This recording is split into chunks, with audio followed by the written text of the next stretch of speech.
What I do these days is I help high performers and their teams stay that way sustainably. So in terms of followership, there's probably lots of listeners out there who are thinking, well, how can I support those around me, peers and colleagues who might be in the same situation? If I want you to trust me with some personal information or whatever, or an admission or some vulnerability or whatever, and I've shown none to you, why am I expecting you to go first? I get to choose that. I'll go first. I like to imagine a three-legged stool.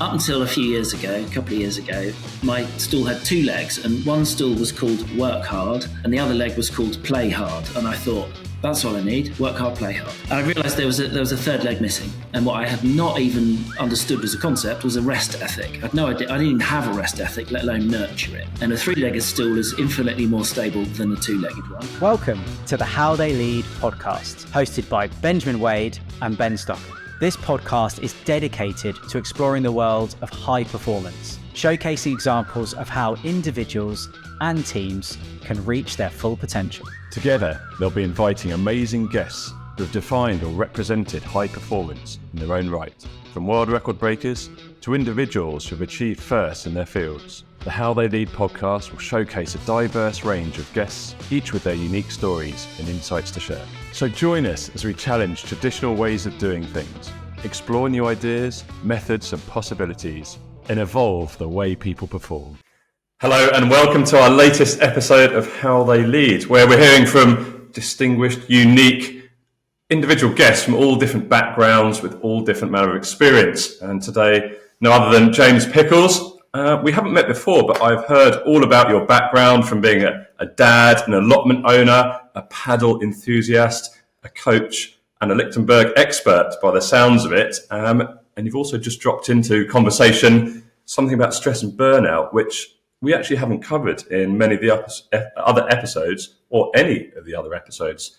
So I'm looking forward to hearing all about this. I'm being particularly excited about this one. So James, we met when I was an embryonic rugby coach, I'm going to say. And I had the privilege of coaching the Old Emmanuel men's first team. And James was in that team. So we go back, I want to say like 15 years ago, I think that was. And I was very much like kind of, there was 30 fully grown rugby playing men. And I was like, right, I'm going to coach you. And I learned so much from my time coaching Old Emmanuel and working with you guys as players. And we've stayed in touch kind of loosely. And then more lastly, we've had a couple of conversations. And I think what we're going to touch on today, hopefully a bit about your background, James, and what you've been through and what you're doing now. As a business, West Peak, we're very focused on giving people the skills and the tools to be able to achieve high performance and success and lead and grow and scale teams. But actually, us being able to talk about the outcomes of not putting your focus where it needs to be, not looking after yourself, and what the great work you're doing now to look at shining a light on that and enabling people to make hopefully better decisions and being a sounding board, I think is going to be really interesting for everyone. So James, can you just give us a bit of a background of who you are and what you do now? Sure. And don't worry, viewers, listeners, you're not about to be exposed to a lengthy chat about amateur rugby. Oh, really? We may touch on that. So these days, and as of recording today, so I'm a 50-year-old guy. I've got two teenage kids. I do have an allotment. That's relatively recent. I do really love paddle tennis because that seems to be the thing for middle-aged men to do. Previously wore a lot of lycra and cycled. What I do these days is I help high performers and their teams stay that way sustainably. I didn't always. My background from zooming back to 2019 is that I had a long career in the market research industry. I worked for a large global technology provider in that space, and I ran what was, up until the point of my leaving, and had been for several years, the fastest growing, most profitable, most successful team in Europe in the things that we did. And I had developed over the years, learnt, been taught, attended, learnt by example, a whole series of very successful habits, which led to being very successful, but at least by one scorecard, which was financial. What I perhaps had lost sight of is that there's more than one way to score success. But at the time, I only scored it by financial measures, and I was very, very good at it, at the peak, you might say, of my professional success. But as it turns out, not all successful habits are healthy. So I had also developed a load of unhealthy, unsustainable, successful habits, which led to a near total physical and mental breakdown at work from unmanaged pressure and stress. Happened very publicly and was thoroughly debilitating. So I spent, after, perhaps ironically, my most successful Q1 ever, not just mine, but in the entirety of our organisation, which ended in March, around the calendar financial year. I spent the rest of 2019, signed off work for stress, and was so unwell. For a little while, I lost the power of speech and reading, amongst other things. Right off the back of the absolute pinnacle. If you'd asked me a week before the breakdown how I was, I would have told you, and believed it, that I was fine. Wow. Yeah, almost speechless. I think a lot of listeners will be able to really resonate with that, but might not necessarily know how it manifested itself and what came to cause the breakdown. Can we start from the end and work our way backwards? Like what actually happened and what would you do differently? And then hopefully that would lead into the questions that we normally ask. So I'll try and be concise, because to compress a 5-year story into 5 minutes is tricky. But the headline is actually really simple. So I, unlike others, I've not scaled Everest or swum the Atlantic or run enormous distances, or for reasons unknown decided to run a ridiculously hard race in the desert. I've not done any of that. I would typify myself actually as a really ordinary guy. And I think like most ordinary people, I wanted to work hard, earn money, be successful, feel like I fitted in the world, and I was doing all of those things. But what I learned along the way, and I'm only really clear on it now, is some of the behaviours that I learned along the way is actually you don't speak up, you don't tell the truth, you're not open and honest about how you're really feeling about how you're executing that task.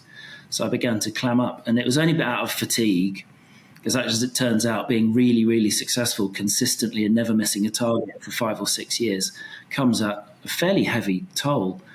It requires, at least it did for me, to pull the lever of working harder more often.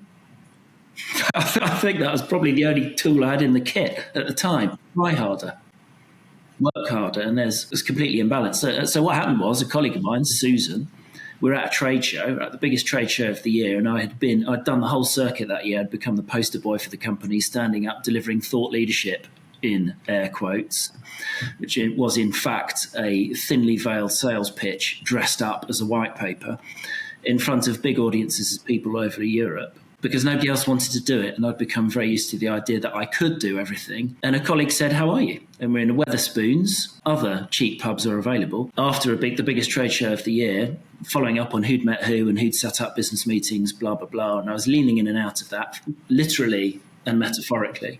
And Susan went, "How are you?" And I went, "Fine, thanks, terrific. Look at the numbers," because that's the only answer I'd learned to give.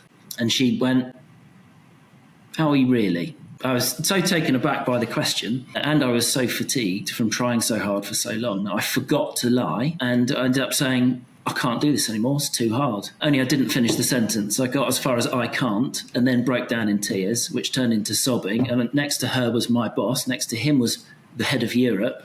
Opposite was George, the most senior guy in my team that worked for me, and a technical director. And to my right was the entirety of the UK sales team. And around us were all of our clients who were also in the pub. So couldn't have picked a more public place to break down. And it was the trigger point was admitting to myself, I can't do this anymore. And that the dam broke at that point. Actually, well, it took 10 days to break, but what happened was that developed into a panic attack, and I was full of shame, largely. Shame and fear were the prevailing emotions that I felt at that time. Shame for feeling that way, shame for displaying it so publicly in front of these people who I'd spent a decade trying to impress. And once the dam broke, it all really fell to bits. But I continued to go to work for another 5 or 6 days, because that's what you do, right? Have a couple of drinks, swallow it down, try harder. Only by then, I was a bit like a Microsoft software update that I had kicked forward repeatedly until the laptop went, I'm just resetting anyway, because you're not doing it. So all my apps got closed, not at a time of my choosing, and I was therefore unable to function. So it's a 10-day panic attack, resulting in, on the 9th day, me being at work, trying harder, unable to speak or read. And there's some load of heart rate stuff going on as well. It was a full-blown panic attack, can't speak, can't read, and only then did I listen to the signs and signals, concede that I was ill, and went home. How was it accepted? Because obviously there's, from your viewpoint, and that self sort of accountability, but then for you were you asked to go back into work? I want to make an important point. I didn't work in an environment that was toxic, particularly. I was utterly complicit in the system. I had a view on what my targets were and how I would hit them and all the rest. So it wasn't, I'm not a victim. I'm not a victim of something. It's not that I wasn't surrounded by people that cared. I did. But as happened repeatedly and I made a really conscious decision, like zooming forward a little bit. So I did seek help and support. I mean, late.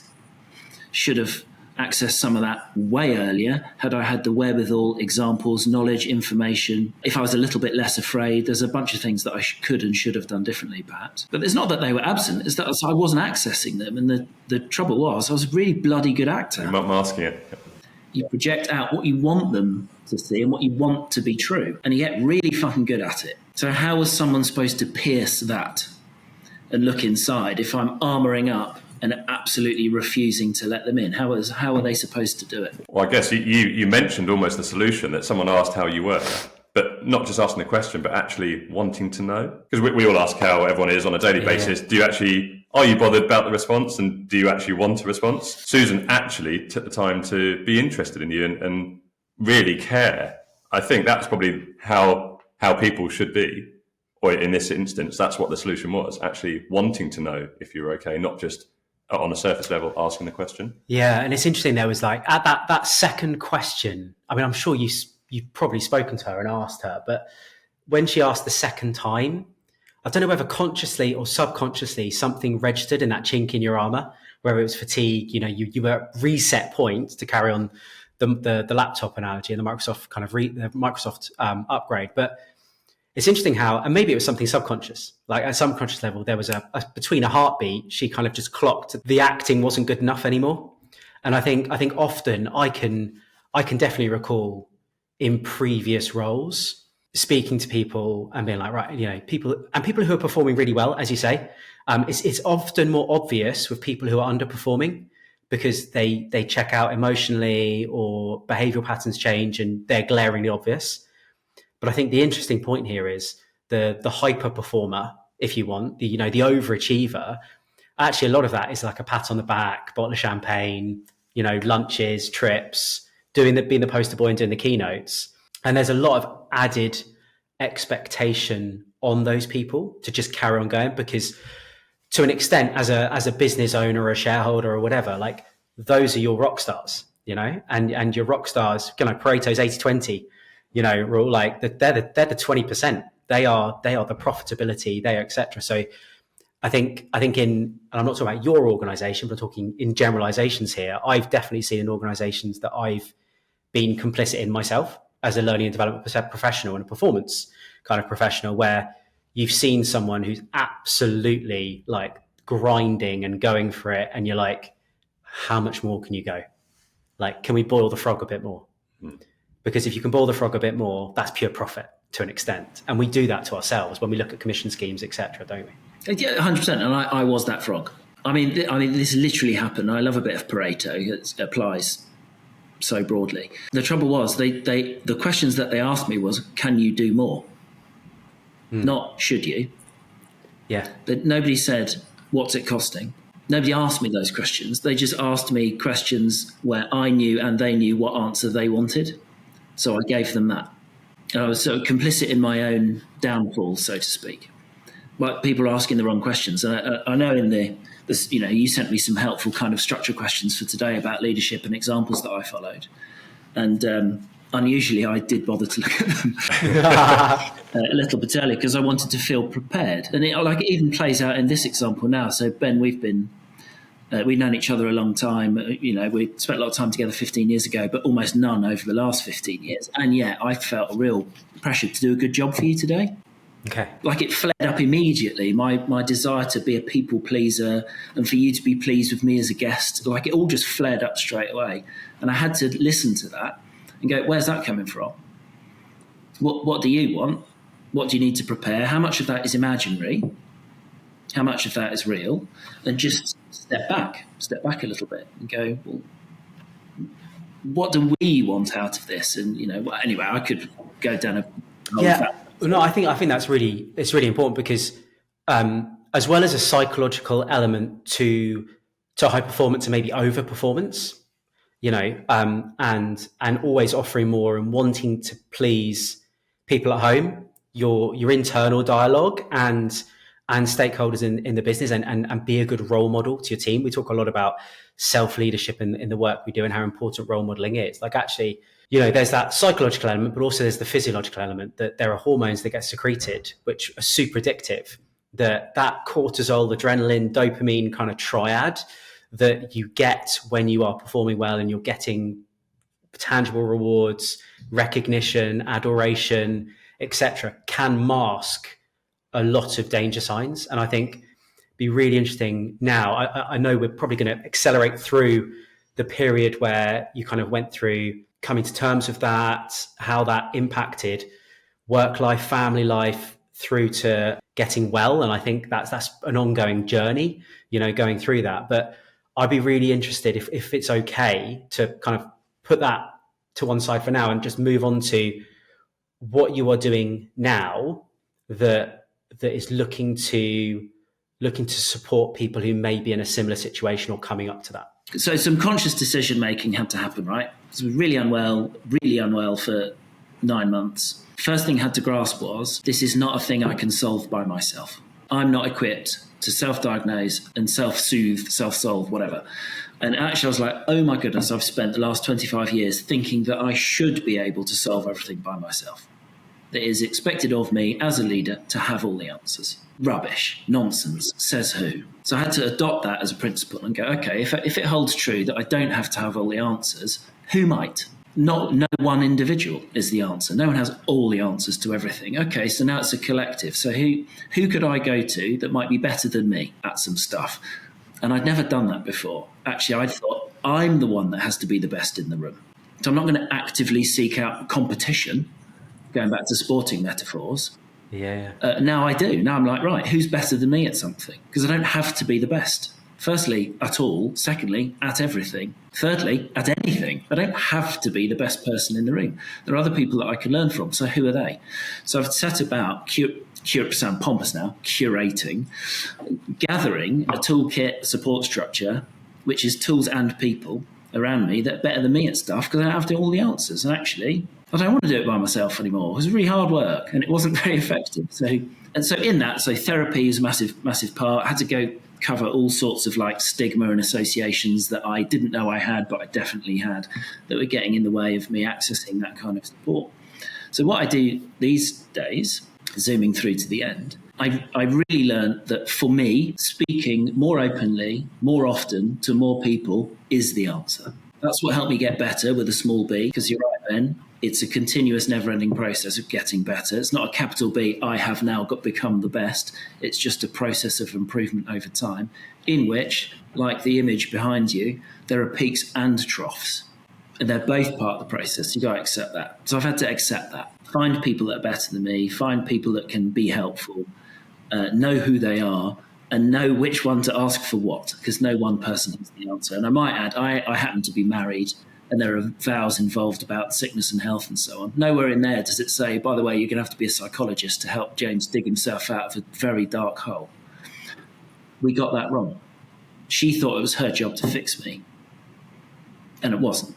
And that created all sorts of tension in our relationship. So at work, tensions in relationships manifest by people feeling like they have a particular role where they don't. There's a big difference between supporting someone and solving their problems. And James, a couple of points you mentioned there I just wanted to dig into. So the way that you were talking, the language used there, it sounded like the onus was on you to try and solve the problem and help yourself. When we look at high performance, we like to consider 3 pillars, which is self-leadership, followership, and teamwork. And you have to have an element of each of those 3 to effectively be a high performer. So in terms of followership, there's probably lots of listeners out there who are thinking, well, how can I support those around me, peers and colleagues who might be in the same situation? And if we go right back to the beginning, before you'd realise what was happening, how can we help those around us, or what would you advise us to do differently to support peers and colleagues and make sure this doesn't happen in future from a followership perspective? How can we be better to support someone like yourself? So this is, in my view, firstly, it takes a change of perspective. Secondly, it takes practice, but there's something to adopt, and it's a self-supporting system whereby if I have the courage to open up a little bit, and by the way, I'm not like advocating wear heart on sleeve, unload everything to everyone. The next time somebody goes, hey, how are you? I'm like, buckle up, here comes a 4-minute monologue. I'm not advocating that. There's a time and a place, but it's really hard to go first.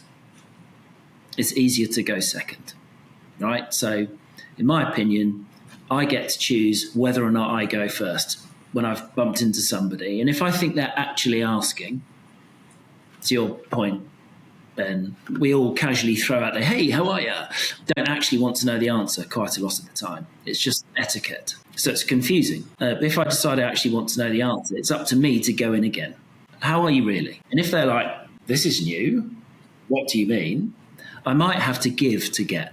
If I want you to trust me with some personal information or whatever, or an admission or some vulnerability or whatever, and I've shown none to you, why am I expecting you to go first? I get to choose that. I'll go first. So authentic leadership, etc.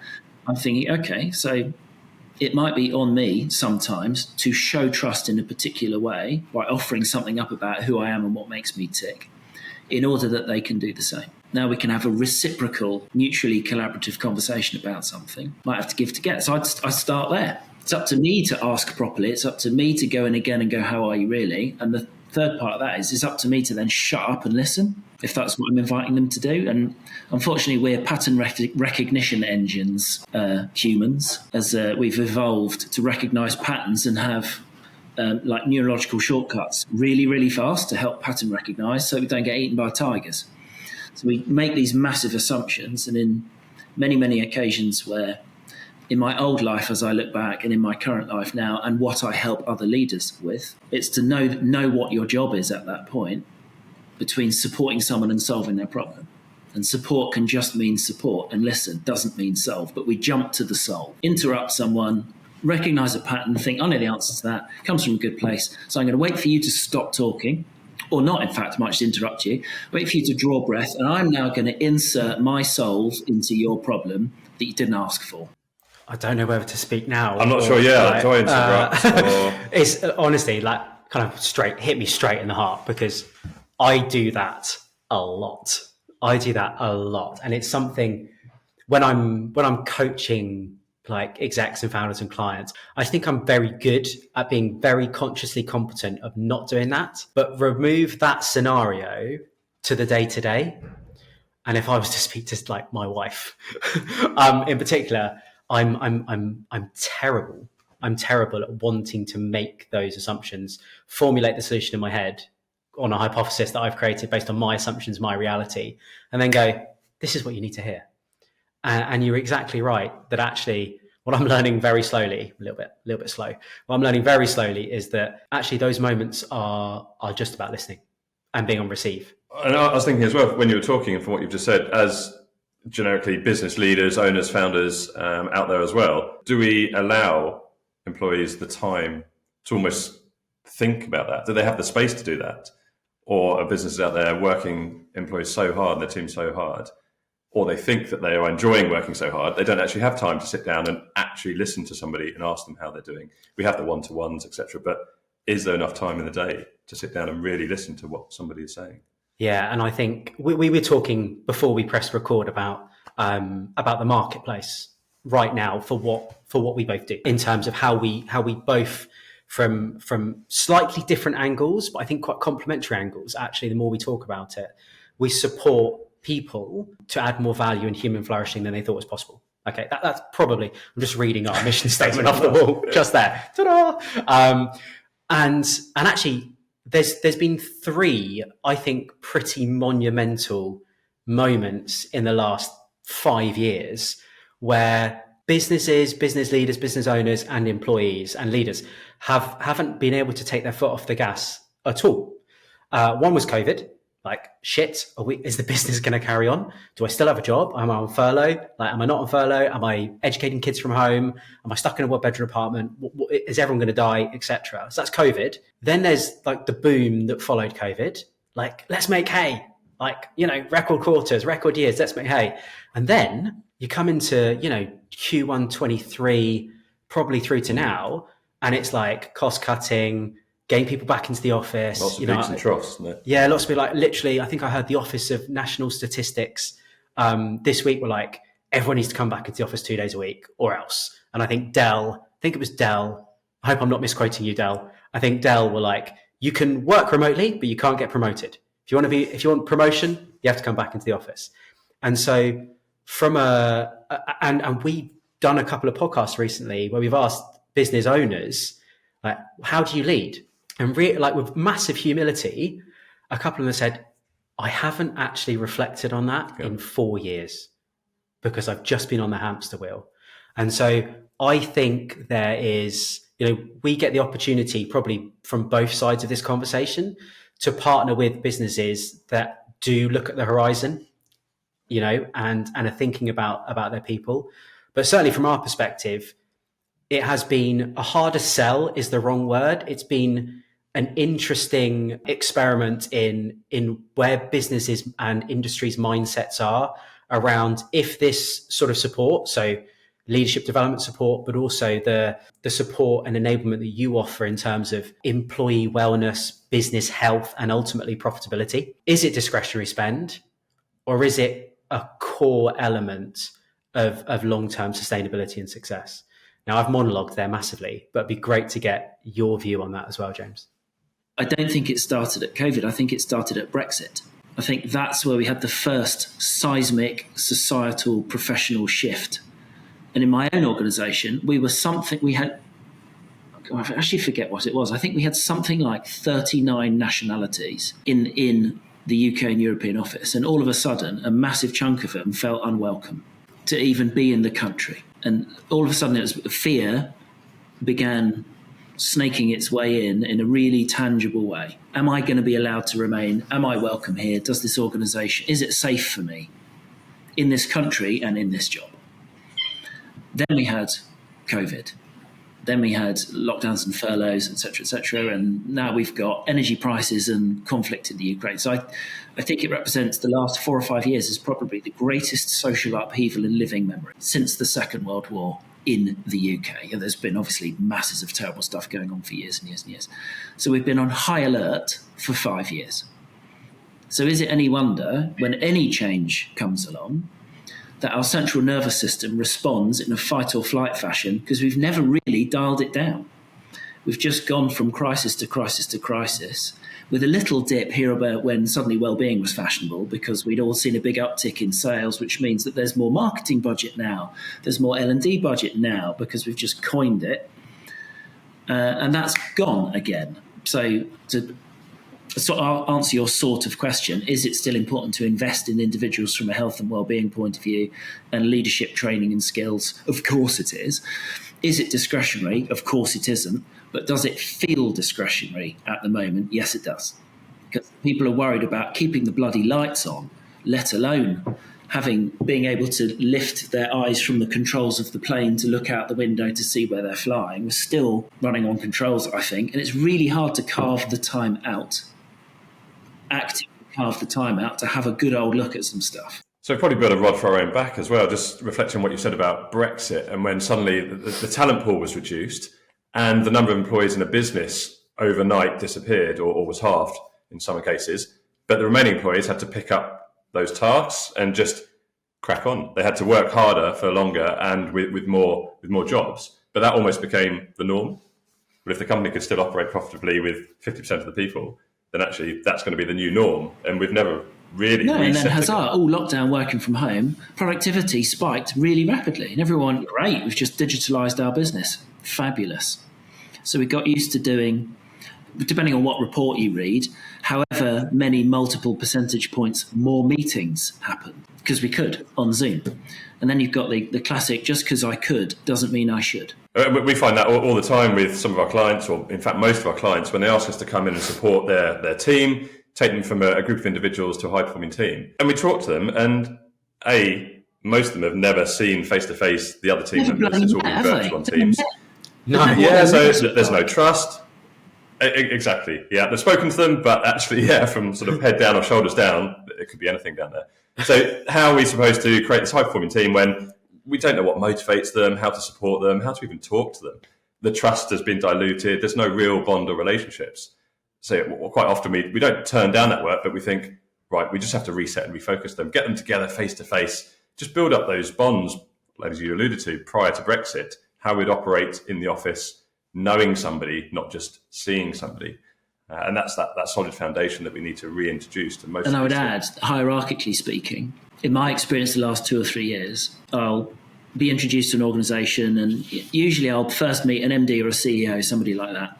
Then I'll get introduced to a head of people or head of HR, and we'll talk about how I might be able to help, which is, talks and workshops to create in context spaces where it's totally appropriate to ask difficult questions about difficult topics, which needs to happen because it's about communication. It's about understanding one another, empathy, where they're coming from. If you really break it down, it's just like information. I've got more information about how the person next to me operates. So I'll have these conversations. I go, yes, I've got a lot of burnout experience with burnout direct, and I can teach you about what the signs and signals actually are and why it's so hard to spot them, because we're actively masking nearly all the time. So it's not enough to know what they are. You have to know not only where to look and when to look, but how. People aren't going to wave flags for you. Anyway, my point is, I'll go and have these conversations. And by and large, those that have got a bit of money will go, that sounds like a great idea for the team. And I go, really? Who's the team then? And they'll go, that lot. Okay, sounds like a great idea for the team. How about the people that run the team? Oh, no, we're all right, but it's a good idea for the team. It's like, that's interesting. So you're going to roll in a do what I say, not what I do model immediately. You're not going to show, from a leadership perspective, you're not going to teach them how to utilise something based on what you use. And since we only follow what we see more than what we read, that seems flawed.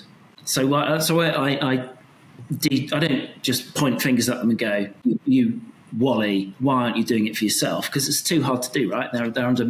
Behind every really stressed team member is an even more stressed manager. So I'm like, let's just think about what the barriers might be and how can I reduce them. So I would gently suggest, since nobody likes an ambush, how about the leadership team? How about I pre-present what it is that I'm going to show the team, because you are the next port of call. This is going to generate questions and they're going to come to your desk. So wouldn't you like to know what the questions might be? So I'll pre-present. Don't worry, it's not a session for you, of course. Obviously, it's a session for them. And then they all sit together and they share a bunch of stuff that no one ever knew about one another. And they're supposed to be the leadership team. And they're not. It's a series of people that have a leadership job that are acting as individuals, not a team. Yeah, it's really interesting because we have to sneakily do the same.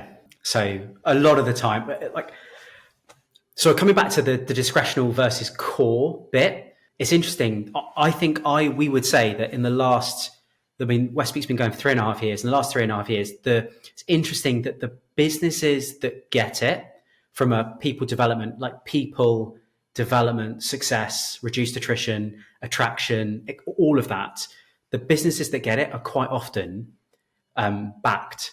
So private equity or late stage VC backed that we interact with. And I think the reason they get it is because they've seen the results. Mm-hmm. Like they know there's a timeline, 3 to 5 years of that investment. And they know that actually what they want is they want succession planning, and they want succession planning at multiple levels because that equals, a better story for future investment. So they get it. They don't all get it, but the ones that we've built partnerships up with, they really do get it. And that's quite interesting because that's people who are committed to making a return again and again and again, versus some businesses who don't have that pressure or that objective influence and are very insulated in, we just need to fix what's in front of us right now. And I think that then comes back down to your point there about leaders often thinking, I'm talking about C-suite owners here, often thinking that with the best intentions, I want to do this for our people. or we need to do this for our people. And you highlight exactly right that often people say, we've got some new leaders and we want to develop those leaders. And often we will enter at that level, that emerging team leader, first-time manager role, but we will make sure that those C-suite, those stakeholders get visibility of the transformation, the change, the embedding, etc. And then they kind of lean down and look over the parapet and go, oh, actually, it's an eye-opener, isn't it? We might want some of that. So I think you're right. Like, you have to suggest, you have to provide, evidence. And I think the way you've just described that you do it is a great way to go about removing those barriers, because there is a perception that as a leader, I need to have it all fixed. And the reality is, coming back to trust, and we could talk about Patrick Lencioni's 5 dysfunctions of a team, and giving trust is hard when you're in a commercial environment and you're supposed to be the figurehead or one of the figureheads. And you can get into that false sense of hero mode where the reality is what people want to see is you're human. And how do you do that when no one's in the office? It's difficult to struggle, isn't it? How do you do that when no one's in the office? Well, I was just thinking back to what both of you were saying, and for me, doing the Ironman together as a business was incredible. Like, the transformation of us as a team, whether that was going sea swimming at 5 a.m. and everyone just getting together, supporting each other. Some of us had never swum before, let alone in the sea. Others had never cycled before.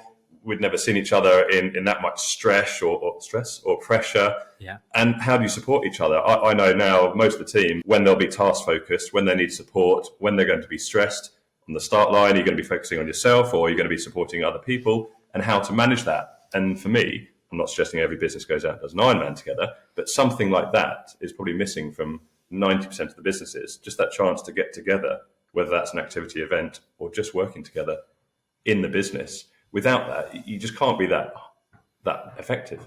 Whether that's the military and getting to know each other on a daily basis, or like high-performing athletic teams as well. Yeah. It all comes down to knowing each other in your team.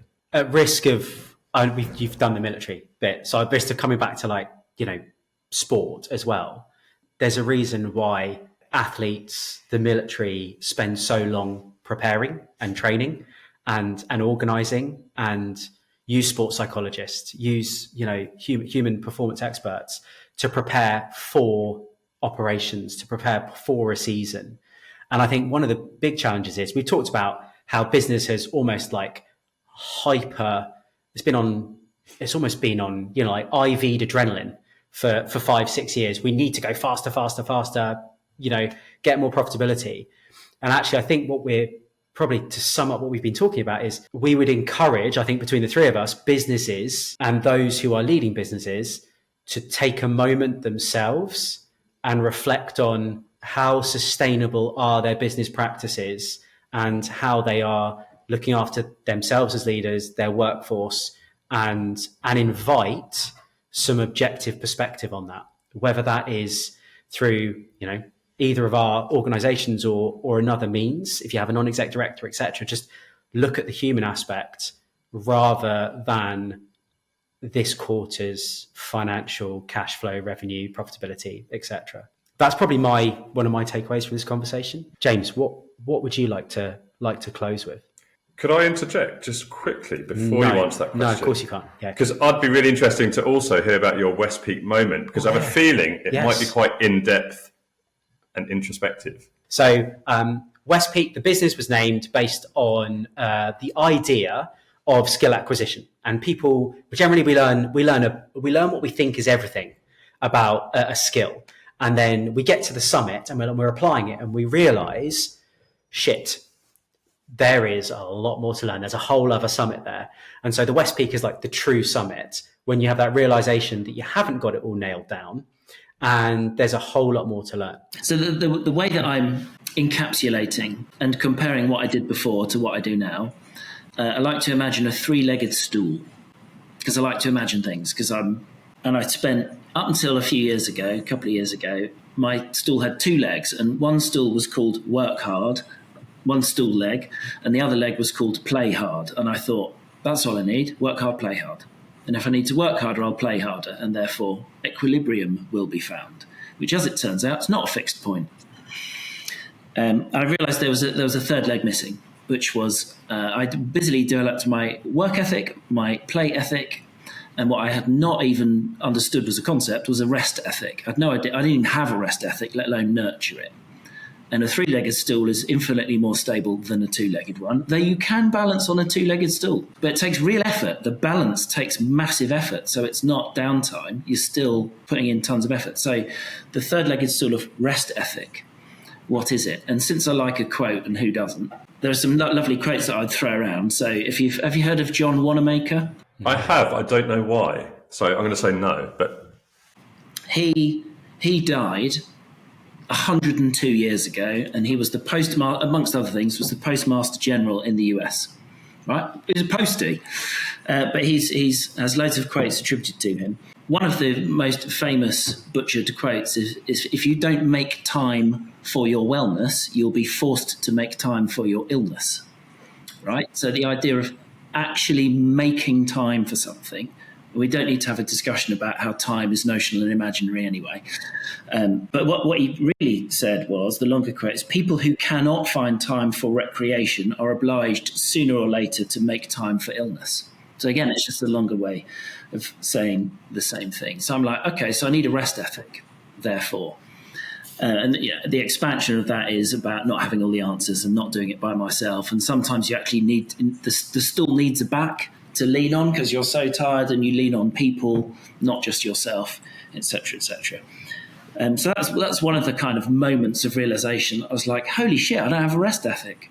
And since I do compare myself regularly to a high performance athlete, which is increasingly ridiculous age 50. Since I am comparing myself, which bits am I comparing myself to? And if I really dig into my favourite rugby teams, for example, which happens to be Harlequins, I do know that they spend an enormous amount of science, money, time and energy into resting, because it's an intrinsic part of performing on a Saturday. What do they do right after the game? Okay, do have a couple of beers.